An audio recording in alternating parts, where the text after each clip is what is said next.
Our story today comes from the book of Exodus, from chapters 11 and 12. Life had been really tough in the land of Egypt. God's people, the Israelites, had been slaves for many hundreds of years, and they'd cried out to God to set them free from slavery in Egypt. And at last, God had heard their prayer, and he sent Moses to tell Pharaoh to let his people go. But Pharaoh refused.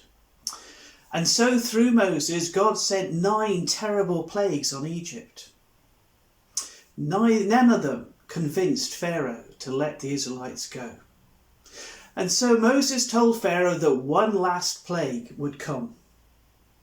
This was going to be the worst of all of them. Moses said to Pharaoh, "The angel of death will come through the land of Egypt, and every firstborn child is going to die, unless you let my people go." But Pharaoh still refused. When the people of Israel heard about this, they were quite worried. How will the angel of death know who God's people are and who are Egyptians? Well, Moses had instructions from God. And this is what he told them to do. He said to every family, "Go out to your fields and find a lamb 1 year old and bring it into the house and keep it with you for 4 days until the night that the angel of death is going to come. Make sure that there is nothing wrong with it. It's absolutely pure." And then on the evening that the angel of death was going to come, something very sad happened. The lamb was killed because it was going to become part of a very special meal, a meal we now call the Passover. But something else happened.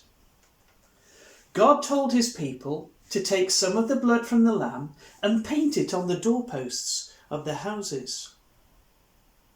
You can imagine the children being quite upset about what was going on, and when they asked their parents, "Why are you doing this?"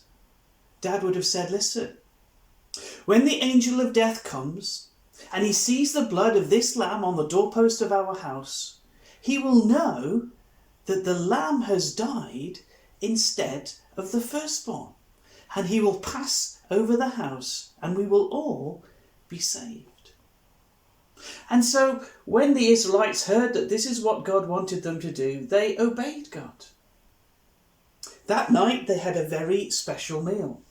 They had roast lamb, they had bread made without yeast, they had vegetables that tasted horrible, and these were going to remind them of how horrible it had been to be slaves in Egypt. And then they waited. Would God keep his promise?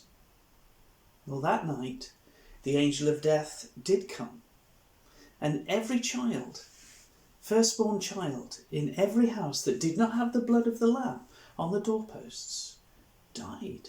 Even Pharaoh's firstborn son died. And so Pharaoh called Moses in and he said, "Take the people out of this land." And that night, the Israelites left Egypt, finally free.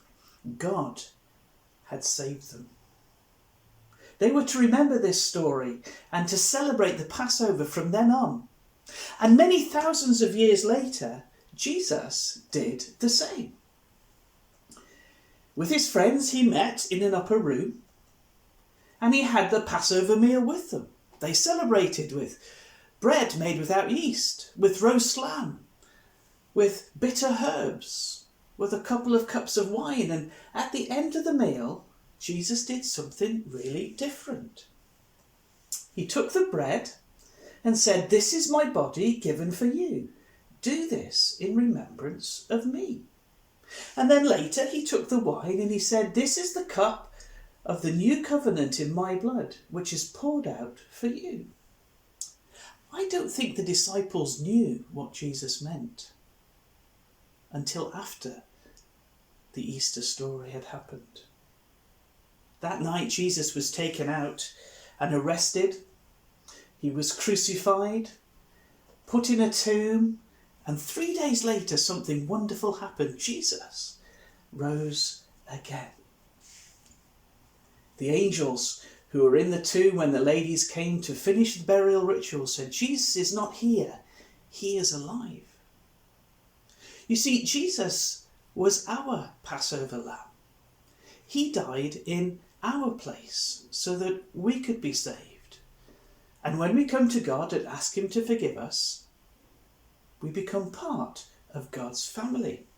There's a very famous verse that says, "For God so loved the world that he gave his one and only Son, that whoever believes in him shall not perish, but have eternal life." The first Passover was a picture of what Jesus was going to do. He died in our place, so that if we believe in him, we too can be saved and have eternal life.